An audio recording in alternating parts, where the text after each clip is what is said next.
আমাদের পররাষ্ট্রনীতি সবসময় আমরা স্বকীয়তা বজায় রেখে করছি। মাননীয় প্রধানমন্ত্রী ভারত থেকে সফরে এসে চায়নায় যাচ্ছেন। আমি চায়না থেকে ভারতে যাব, কারণ সেখানে বিমস্টেক মিনিস্ট্রিয়াল মিটিং হবে। সুতরাং আমাদের পররাষ্ট্রনীতি যে কত শক্ত ভিতের উপর প্রতিষ্ঠিত এবং সমস্ত রাষ্ট্রের সাথে সম্পর্ক আমরা যে চমৎকারভাবে মেনটেন করছি, বিএনপি বরং এজন্য আমাদেরকে ধন্যবাদ দেওয়া দরকার। যেখানে বিএনপি নেত্রী ভারতে গিয়ে গঙ্গার পাড়ির কথা ভুলে যায়, তারা কিভাবে এই আমাদের পররাষ্ট্রনীতি নিয়ে প্রশ্ন করে বা ভারতের সাথে আমাদের সম্পর্ক নিয়ে প্রশ্ন করে? ভারত আমাদের বৃহৎ প্রতিবেশী, আমাদের তিন দিকে ভারত পরিবেষ্টিত। সুতরাং ভারতের সাথে সুসম্পর্ক বজায় রাখার মাধ্যমেই দেশকে এগিয়ে নিয়ে যেতে হবে, যেটি আমরা গত 15 বছর ধরে করে এসেছি।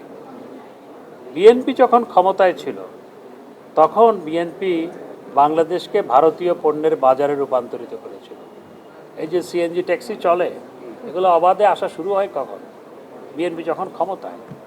আরও অনেক ভারতীয় পণ্য, সেগুলো তারা যখন ক্ষমতায় ছিল তখন তারা এই ভারতের পণ্যের বাজারে রূপান্তর করেছিল বাংলাদেশকে। আমরা তা করিনি। আমরা সমগ্র পৃথিবী থেকে পণ্য আনি, সমগ্র পৃথিবীতে রপ্তানি করছি। ভারত থেকেও আনি, কারণ ভারত থেকে পেঁয়াজ আনলে তাড়াতাড়ি আসে, ভারত থেকে চিনি আসলে তাড়াতাড়ি আসে, ট্রাকে করে চলে আসতে পারে, এবং তারাও ভেরি জেনারেসলি আমাদের যখন প্রয়োজন হয় তখন দেয়। মির্জা ফখরুল ইসলাম আলমগীর সাহেবরা তো ভারতীয় পণ্য বর্জনের আন্দোলন শুরু করেছিলেন। এখন ওনারা ভারতীয় পণ্য বর্জনের আন্দোলন শুরু করেছেন, তারপর ওনাদের কারো কারো ঘরে ভারতীয় বউ আছে, আবার ওনাদের যাদের ভারতীয় বউ নাই তাদের বউরা আবার ভারতীয় শাড়ি পরে, ভারতীয় শাল পরে ছেলেরা। হ্যাঁ, তো ওনাদের তো দ্বিচারিতা। তো নিজের ঘরে ভারতের বউ ভারতীয় শাড়ি পরে, তারপর ভারতীয় শাল পরে, আর ভারতীয় শাল পরে আন্দোলনে গিয়ে বলে ভারতের পণ্য বর্জন করো। এই ধরনের দ্বিচারিতা, এগুলো মানুষ হাসে।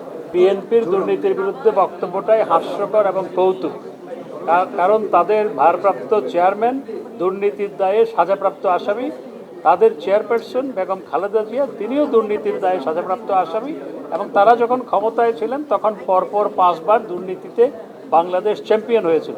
তারা যখন দুর্নীতির বিরুদ্ধে কথা বলে, আমাদের অ্যাকশনগুলো নিয়ে প্রশ্ন তোলে, সেটিই বড় কৌতুক। এলো খবরের কাগজ, নিখাদ, নির্ভীক, নিরপেক্ষ।